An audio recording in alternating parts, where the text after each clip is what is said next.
If you do any of these, you are making iftar in the month of Ramadan. And making iftar in the month of Ramadan is unlawful. So the first way to do that is what? Eating food. Al-akl, when you eat food. The second one is ashur, when you drink water or whatever you drink, fruit juice, orange, whatever you drink. In the afternoon of Ramadan, you are breaking your fast and that's not lawful. The third one is al-jima', when a man cohabits with his family.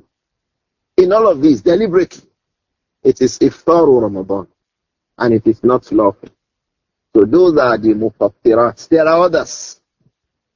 In fact, there are two of them that I'm sure many people will be violating it and they don't know. One of them is niyyatul iftar. You are fasting the month of Ramadan. You now decide that you want to break the fast. You know that you are fasting. You are not traveling. You are not sick. You are healthy. You just decide in your mind that you want to break the fast. And it is clear cut, impending in your mind that you want to break the fast. Even when you have not broken the fast is already broken. The ulama say because لِكُلِّ امْرِئٍ مَا نَوَى. Your niyyah is that you already decided that you are breaking the fast. No other, no excuse, no rukhsah, no allowance. You just decide I will break this fast in the afternoon of Ramadan. And it is clear and impending in your mind that I will break this fast. You are upon that until iftar. You have to pay back that fast. Why? Your niyyah, your intention already broke that fast. Because لِكُلِّ امْرِئٍ مَا نَوَى. Your niyyah is that you are breaking the fast. The ulama refer to this as niyyatul iftar. Intending to break the fast, actually break the fast.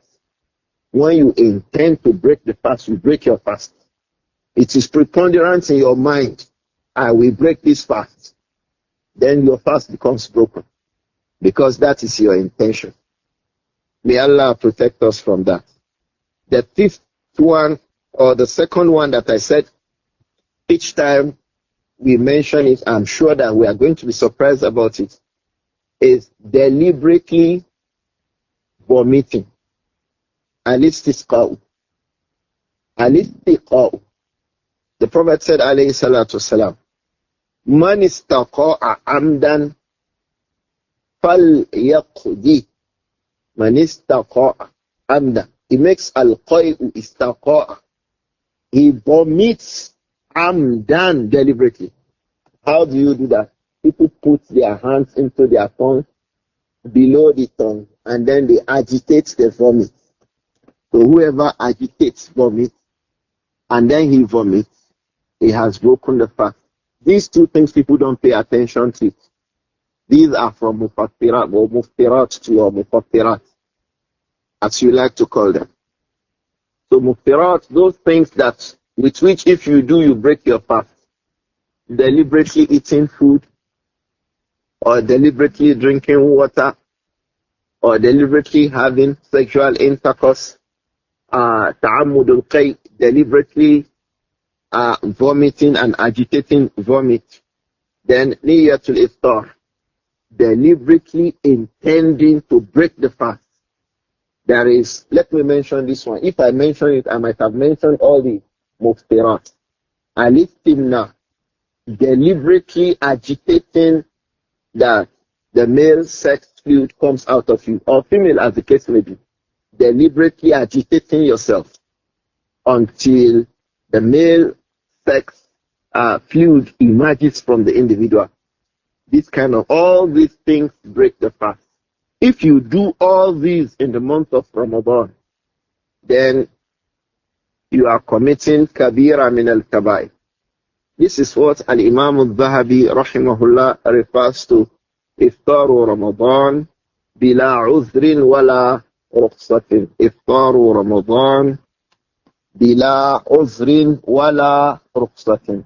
You have violated all those verses. فَمَنْ شَهِدَ مِنْكُمُ الشَّهْرَ فَلْيَصُمْهُ يَا الَّذِينَ آمَنُوا كُتِبَ عَلَيْكُمُ الصِّيَامُ بُنِيَ الْإِسْلَامُ عَلَى خَمْسٍ أخبرني بما فرض الله علي من الصيام إجماع المسلمين. All these, you are criminally violating them.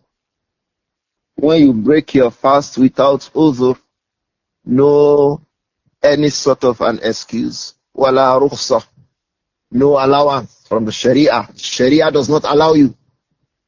Yet you audaciously go and break the fast with any one of all of these things that we have mentioned. These are from Al-Kabair that Allah wants you to abstain from. Don't do it. Allah hates it. May Allah protect all of us.